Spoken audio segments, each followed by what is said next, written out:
Hi, I'm Christa Dellebovi, Director of Training and Education for Climber. Now I'm going to be taking you through how to get set up on your climber, proper form, and how to get the most from your workout. And with that, I have SJ here to help me. So first things first, SJ is going to step up onto that lower pedal, making sure that the strap's not too tight across the tops of her feet. She's going to step into that second pedal, and then she's going to press down and just level out her feet. From there, she's going to adjust the height of her handlebars. So she's going to want those handles to be right about shoulder height. Metal flap at the bottom of that handle allows it to slide up and down. We're going to make sure that those handles are locked into position and that both handles are at the same level right about shoulder height. Now from there, we are ready to get moving. So strongest part of the foot is going to be right on the strongest part of that pedal. Her knees are going to be stacked right on top of her ankles, so not coming in, not coming forward. From there, she's going to pull her hips back away from that crossbar just a little bit. She's going to hinge her upper body forward just enough so that she's parallel with the uprights of the climber. She's going to come back into a little miniature squat position, and from there, she's going to just start to move. Now, lower body is working quite a bit throughout this entire workout. You'll see she's got the outside of her foot pressing down into that pedal, getting into the glute. Her quad is stabilizing her body, so there's a little bit of control happening from there.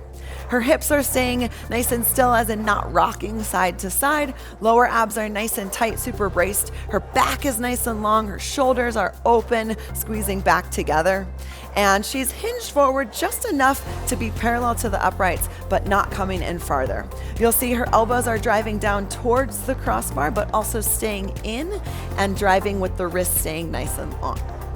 Now from there, you're gonna see her upper body, her hands are coming up above her head, above her forehead, and then pulling back down towards the rib cage. So we've got a few different hand positions that Sarah can work through.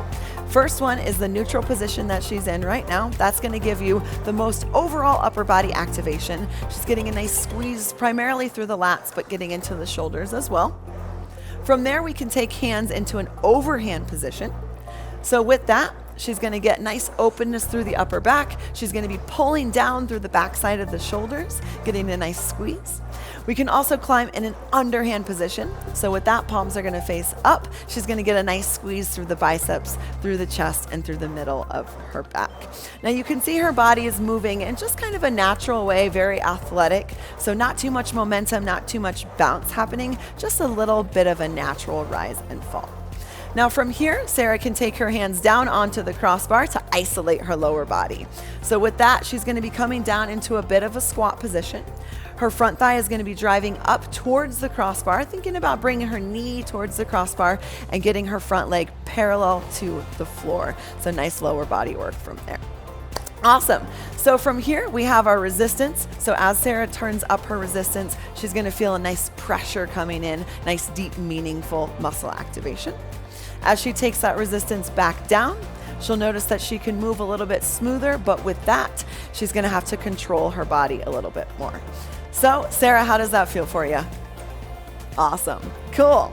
Well, now that you've got yourself set up on your climber and you know proper body positioning and form, you are ready to have an amazing workout. So enjoy and continue to reach for greatness.